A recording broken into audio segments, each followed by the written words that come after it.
Salut à toutes et à tous, bienvenue sur Moteur TV. Aujourd'hui à l'essai, le vaisseau amiral de chez Indian, la Roadmaster.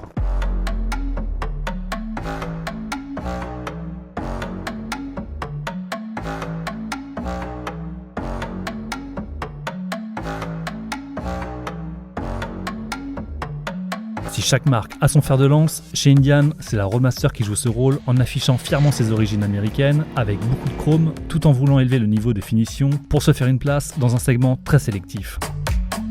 Si le constructeur préconise la marque d'échappement Remus pour une deuxième monte, c'est sur ce modèle une ligne complète de la marque Dr Jekyll et Mr Hyde qui équipe cette Roadmaster pour lui donner une mélodie des plus enivrantes. Je vous laisse juger le changement entre le bruit d'origine et le son final.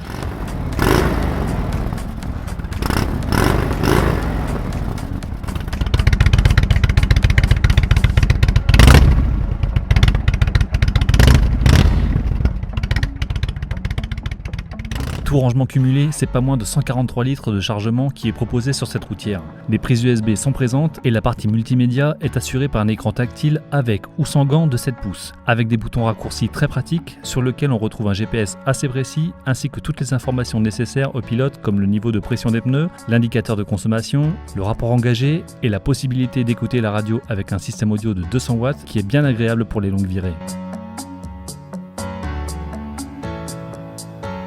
Le soin apporté au détail rend cette Roadmaster tout simplement parfaite en termes de fabrication. Dans n'importe quel recoin, rien ne choque. C'est purement dans l'esprit d'une GT américaine. Le degré de finition est excellent, les sigles et logos se comptent par dizaines, il y en a presque sur chaque pièce de la moto.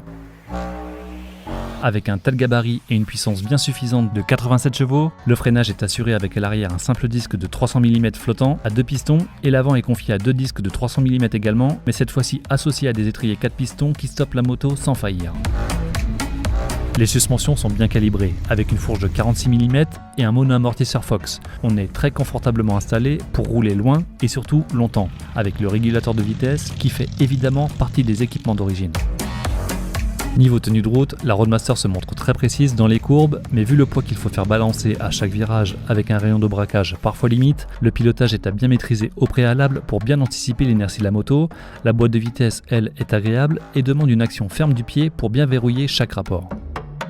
Si lors de mon essai avec Philippe, j'ai constaté de grosses remontées de chaleur, il faut savoir que ce n'est pas une moto comme les autres que l'on serre entre les jambes. Ce genre de machine se pilote décontracté en laissant bien le flux d'air passer entre le moteur et les jambes. Et, chose que j'ai découvert ensuite, il y a 2 prises d'air amovibles de chaque côté pour refroidir un peu plus le pilote si besoin. Avec un couple impressionnant de 150 Nm à 2100 tours minute, il est possible de piloter la Roadmaster sans forcément tomber à rapport à chaque ralentissement. La machine repart sans sourciller. Même quasiment à l'arrêt, la moto se relance sur la 3e vitesse sans caler ni faire brouter l'engin. C'est d'une souplesse à toute épreuve. Les passagers seront bien à l'aise sur cette Roadmaster. Les barres de plancher sont réglables et spacieuses et la selle combinée avec le dossier du coffre procure un vrai confort. Un confort qui est présent pour le pilote également car la selle est en véritable cuir. La facilité avec laquelle on prend en main cette moto est étonnante. Les 421 kg de la machine tout plein fait se font vite oublier et malgré un look qui peut impressionner, la hauteur de celle de 67 cm laisse quasiment la possibilité à tous les gabarits de piloter cette Roadmaster. Et même s'il faut bien anticiper les manœuvres à basse vitesse, la moto est tout simplement sur un rail passé les 30 km/h. C'est bien équilibré et très fluide au pilotage. Cette moto est vraiment faite pour parcourir de très longues distances avec un équipement des plus complets, avec un pare-brise électrique bien pratique, des poignées chauffantes et même des selles chauffantes indépendantes qui sont ultra confortables. Pour finir, côté conso, vu le gabarit de la moto, il faut compter un raisonnable 6 litres au 100 et, grâce à son réservoir de 20,8 litres, la belle sera capable de parcourir près de 300 km sans problème.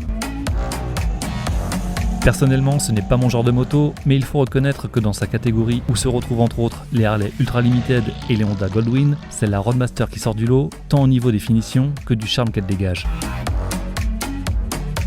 À un tarif de 30 400 €, la Roadmaster saura séduire sans mal les amoureux de motos américaines qui cherchent une machine très confortable pour voyager en duo.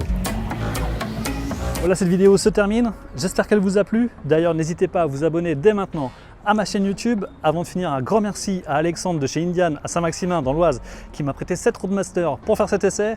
Je vous dis à très bientôt, soyez prudents, salut.